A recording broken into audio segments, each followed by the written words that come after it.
பிரியமானவர்களே, இயேசு கிறிஸ்துவின் இணையற்ற நாமத்தில் உங்களை வாழ்த்துகிறேன். இந்த மன்னா டுடே என்ற டெய்லி பாட்காஸ்டை கேட்கிற உங்கள் ஒவ்வொருவரையும் கர்த்தர் ஆசீர்வதிப்பாராக. சங்கீதம் 23:6 இப்படியாய் கூறுகிறது: என் ஜீவனுள்ள நாளெல்லாம் நன்மையும் கிருபையும் என்னை தொடரும். நான் கர்த்தருடைய வீட்டிலே நீடித்த நாட்களாய் நிலைத்திருப்பேன் என்பதாக.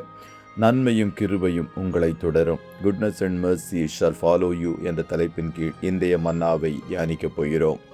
கர்த்தரை தங்களுடைய மேய்ப்பராய் கொண்டு அவருக்கு பின் செல்கிறவர்களுக்கு கர்த்தர் கொடுத்த வாக்குத்தத்தமாய் மேற்குறிப்பிடப்பட்ட வசனம் காணப்படுகிறது. அப்படிப்பட்டவர்களை கர்த்தருடைய நன்மையும் கிருபையும் பின்தொடர்ந்து செல்லும். நீங்கள் விரும்பினாலும் விரும்பாவிட்டாலும் ஆசீர்வாதமாய் காணப்படுவீர்கள். கிருபை என்ற வார்த்தைக்கு ஸ்டெட்ஃபாஸ்ட் லவ் என்ற ஆங்கில வார்த்தை சில மொழிபெயர்ப்புகளில் பயன்படுத்தப்பட்டிருக்கிறது. அதற்கு ஆண்டவருடைய உறுதியான நிபந்தனையற்ற உண்மையான அன்பு என்பது அர்த்தமாய் காணப்படுகிறது. ஆகையால் இயேசுவை மேய்ப்பராய் கொண்டு வாழ்கிறவர்களை அவருடைய நன்மையும் கிருபையும் அன்பும் பின்தொடரும். இவை சில நாட்களுக்கு மட்டுமல்ல, நீங்கள் உயிரோடு இருக்கும் நாளெல்லாம் உங்களை தொடர்ந்து வரும். கர்த்தருடைய பிள்ளைகளே, நாம் உயிரோடு இருக்கும் நாட்களெல்லாம் நன்மையும் கிருபையும் நம்மை தொடர வேண்டும் என்று விரும்புகிறோம். குறைச்சல்களும் பற்றாக்குறைகளும் தரித்திரங்களும் கடன்களும் இல்லாதபடி நிறைவாக வாழ வேண்டும் என்றும் எண்ணுகிறோம். இயேசுவும் உங்களை குறித்து அதையே விரும்புகிறார். வேதத்தில் ரட்சிப்பை தவிர மற்றவைகளெல்லாம் நிபந்தனைகளோடு கூடிய ஆசீர்வாதங்களாய் காணப்படுகிறது. நீங்கள் இயேசுவை உங்கள் வாழ்க்கையின் மேய்ப்பராய் கொண்டு அவருடைய கைக்குள்ளான ஆடுகளாய் காணப்படும் போது அவர் உங்களை ஆசீர்வதிப்பார்.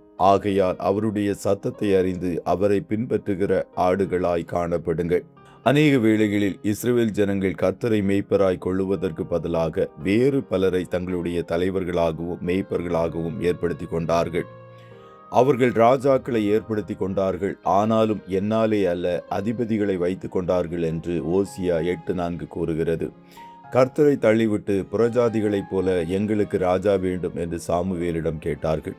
அது ஆண்டவருடைய இருதயத்தை வேதனைப்படுத்தியது. இருப்பினும் கர்த்தர் சவுலை அவர்களுக்கு ராஜாவாக மேய்ப்பனாக கொடுத்தார். அவனுடைய குமாரனாகிய சாலமோன் தவறான முன் உதாரணத்தை வைத்து சென்றார்.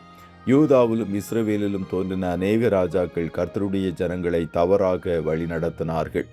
நீங்கள் இயேசுவை மட்டும் உங்கள் மேய்ப்பனாக கொண்டு அவருடைய சத்தத்திற்கு கீழ்ப்படிந்து அவரை பின்பற்றும் போது நீங்கள் தாழ்ச்சி அடைவதில்லை. கர்த்தர் உங்கள் தேவைகளை சந்திப்பார், உங்களை நீதியின் பாதைகளில் நடத்துவார். கடினமான சூழ்நிலைகளிலும் ஆபத்துகளிலும் உங்களோடு இருந்து உங்களை தப்புவிப்பார். உங்கள் ஜீவனுள்ள நாட்களெல்லாம் நன்மையும் கிருபையும் உங்களை தொடரும். கர்த்தர் உங்கள் ஒவ்வொரு வரையும் ஆசீர்வதிப்பாராக. ஜெபம் செய்வோமா? நல்ல தகப்பனே, உம்மை நன்றியோடு துதிக்கிறோம். இந்த மன்னா டுடே டெய்லி பாட்காஸ்டை கேட்கிற உம்முடைய பிள்ளைகள் ஒவ்வொரு வரையும் கர்த்தர் ஆசீர்வதிப்பீராக. அப்பா, உம்முடைய பிள்ளைகள் உம்மை மேய்ப்பனாய் கொண்டு உம்முடைய சத்தத்தை அறிந்து உம்முடைய பாத சுவடுகளை பின்பற்றுவதற்கு தங்களை அர்ப்பணித்திருக்கிறதை கர்த்தருடைய கண்கள் காண்கிறதே. ஆகையால் இவர்களுடைய வாழ்நாளெல்லாம் நன்மையும் கிருபையும் இவர்களை தொடரட்டும் என்று சொல்லி ஜெபிக்கிறோம். வேதனை இல்லாத ஆசீர்வாதங்கள் உம்மிடத்தில் காணப்படுகிறதே. அப்படிப்பட்ட நல்ல ஈவுகளினால் உம்முடைய பிள்ளைகள் ஒவ்வொருவரையும் நிறைவாய் ஆசீர்வதித்தருளும். இன்றைய தினம் உம்முடைய பிள்ளைகள் கையிடுகிற வேலைகளை ஆசீர்வதியும். போக்கிலும் வரத்திலும் உடனிரும். கண்ணின் மணி போல காத்தருளும். ஆட்டுக்குட்டியானவருடைய இரத்தத்தின் பாதுகாப்பிற்குள்ளாய் ஒவ்வொருவரையும் கொடுத்து இயேசுவின் நாமத்தில் வாழ்த்தி ஜெபிக்கிறோம் நல்ல பிதாவே. ஆமென்.